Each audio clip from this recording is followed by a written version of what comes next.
नमस्कार, मेरा नाम है आकांक्षा राय। टॉकिंग पॉलिटी में आपका स्वागत है। फ्रेंड्स, हम थॉमस हॉब्स की वीडियो सीरीज़ कवर कर रहे हैं।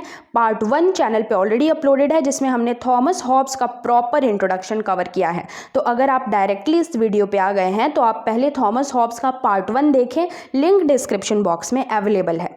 ये सेकेंड पार्ट है जिसमें हम देखेंगे concern of Hobbes as a thinker, यानी कि एज अ थिंकर हॉब्स का क्या कंसर्न था, उनकी चिंता का विषय क्या था।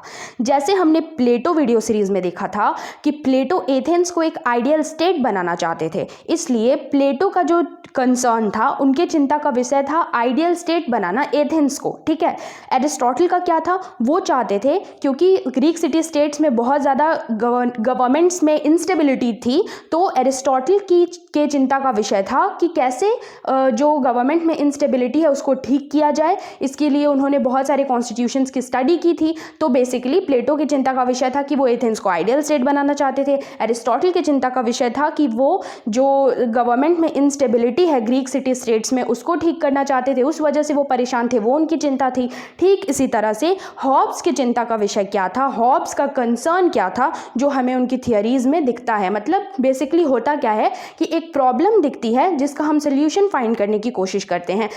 जैसे साइंटिस्ट होते हैं, वो उनको कोई प्रॉब्लम दी गई जिसे सॉल्व करने के लिए वो बहुत सारी डिस्कवरीज उन्होंने की। ठीक उसी तरह से फिलोसोफर्स भी होते हैं, उन्हें सोसाइटी में बहुत जो प्रॉब्लम दिखती है, जो डोमिनेटिंग प्रॉब्लम उनके दौर की होती है, उसको सॉल्व करने के लिए वो बहुत सारी थियरीज देते हैं। ठीक इसी तरह से थॉमस हॉब्स की चिंता का विषय क्या था, वो हम इस वीडियो में डिस्कस करेंगे। तो यहाँ पे मैंने अमेरिकन सिविल वॉर, गलती से जो मैंने आपको नोट्स प्रोवाइड किया है उसमें भी मैंने गलती से अमेरिकन सिविल वॉर लिख दिया है पिंक कलर से, उसको आप जो है इंग्लिश सिविल वॉर कर लेना। ठीक है, इसलिए यहाँ पे मैंने उसको कट कर दिया है। तो देखो, हॉब्स ने ना इंग्लिश सिविल वॉर का दौर देखा था, सिविल वॉर का दौर देखा था हॉब्स ने। हमने पिछली वीडियो में पूरा डिस्कस किया है फर्स्ट पार्ट में, आप उसे ज़रूर देखो।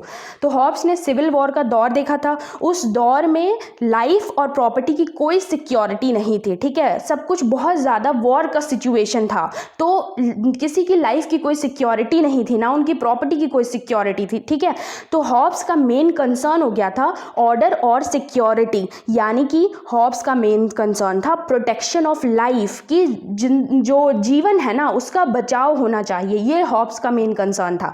पार्ट 1 में हमने देखा था कि हॉब्स का प्री मैच्योर बर्थ हो जाता है। ठीक है, हमने देखा था कैसे क्यों हॉब्स जो है, उनकी माँ ने उन्हें प्री मैच्योर 9 महीने से पहले ही उनको जन्म दे दिया, जिसकी वजह से उनकी हेल्थ, वो अपने हेल्थ को लेकर के भी बहुत चिंतित हैं, और इस वजह से भी वो अपनी लाइफ की सिक्योरिटी को लेकर चिंतित है। और जिस दौर में वो पैदा हुए वहाँ पे बहुत वॉर का केओटिक माहौल था। ये सब हमने फर्स्ट पार्ट में डिस्कस किया है कि क्या माहौल था। तो इस वजह से हॉब्स ने यही दौर देखा था जहां वॉर चल रहा था, लड़ाइयां चल रही थी, तो सिक्योरिटी ऑफ लाइफ नहीं थी। लाइफ की सिक्योरिटी सबके लिए इंपॉर्टेंट हो गई थी। इस वजह से हॉब्स की थियरीज में भी हम देखेंगे कि उनका कंसर्न, उनकी चिंता का विषय क्या है, security of life, protection of life. ठीक है, जीवन का बचाव, प्रोटेक्शन होना चाहिए। ये हॉब्स की हमेशा जो भी वो थियरीज देते हैं ना, वो उसमें मेक श्योर करते हैं कि प्रोटेक्शन ऑफ लाइफ होना चाहिए। देखो, Hobbes has established right to life और right to self preservation as absolute right. Hobbes की थियरीज में हम देखेंगे कि उन्होंने कहा है कि राइट टू लाइफ यानी कि राइट टू सेल्फ प्रिजर्वेशन एक एब्सोल्यूट राइट है। एब्सोल्यूट राइट का मतलब ये हमसे कोई नहीं छीन सकता है, हमारे जीवन का अधिकार है, हमें जीने का अधिकार है, हमें अपने आप की, अपने जीवन को बचाने का अधिकार है। ये हमारा एब्सोल्यूट राइट है, ये हमसे कोई नहीं छीन सकता, ये हमसे स्टेट या गवर्नमेंट भी नहीं छीन सकते ये अधिकार हमसे।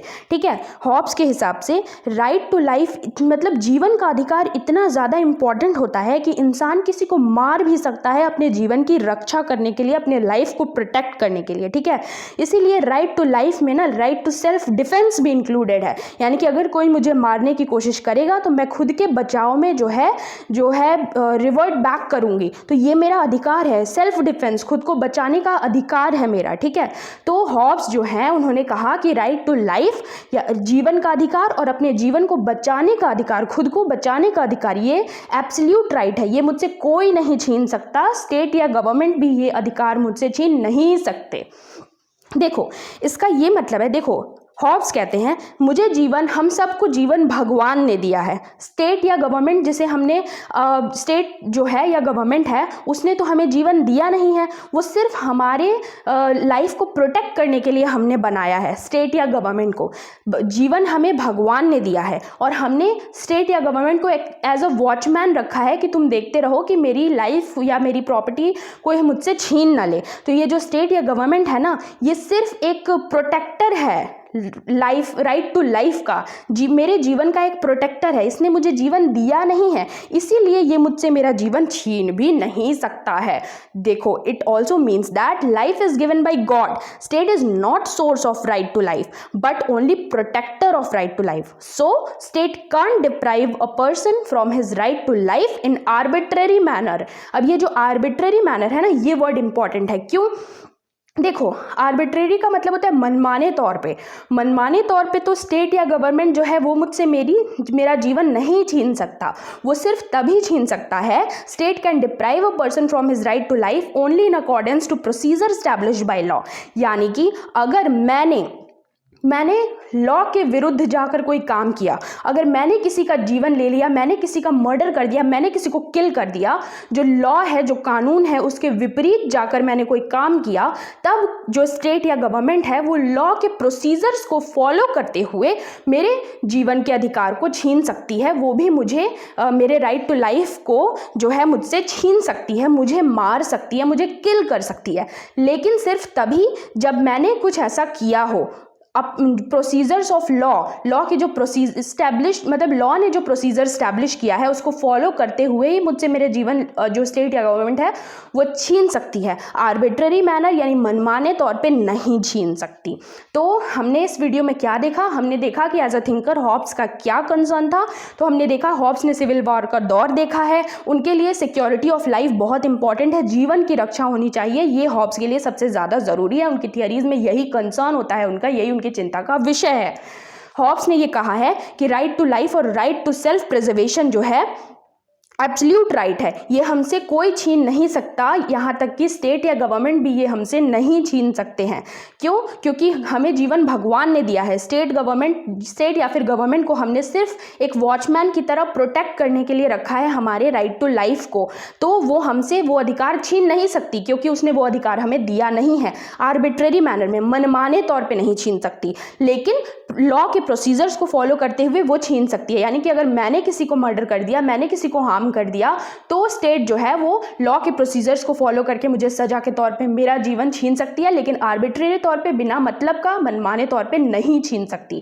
तो इसलिए हॉब्स का कंसर्न क्या था कि लाइफ का प्रोटेक्शन ऑफ लाइफ, जीवन की रक्षा होनी चाहिए, कोई मुझसे मेरे जीवन का अधिकार नहीं छीन सकता, ये एब्सोल्यूट राइट है मेरा। स्टेट या गवर्नमेंट भी नहीं छीन सकती, सिर्फ तभी छीन सकती है जब मैंने कुछ अपराध किया हो, मैंने किसी का अधिकार छीना हो, तब वो लॉ को फॉलो करते हुए, लॉ के प्रोसीजर्स को फॉलो करते हुए मुझे सजा के तौर पे मेरे जीवन का अधिकार छीन सकती है। आर्बिट्रेरी तौर पे, मनमाने तौर पे नहीं छीन सकती। यही है इस वीडियो का क्रक्स। ठीक है, अब आने वाली वीडियोस में हम क्या देखेंगे? आने वाली वीडियोस में हम देखेंगे कि Hobbs on individualism, Hobbes on absolutism, Hobbes on function of state, Hobbes on utilitarianism, Hobbes method, Hobbes on human nature, Hobbes on state of nature, Hobbes on social contract, Hobbes on sovereignty, Hobbes on liberty, Hobbes on law, critical evaluation of law। ये सारी चीज़ें हम आने वाली videos में कई parts में discuss करेंगे और हॉब्स को कम्प्लीटली समझने की कोशिश करेंगे। So thank you so much, stay tuned. Hobbes को बहुत मज़ेदार तरीके से हम पढ़ेंगे, बहुत मज़ा आएगा। Goodbye, good luck.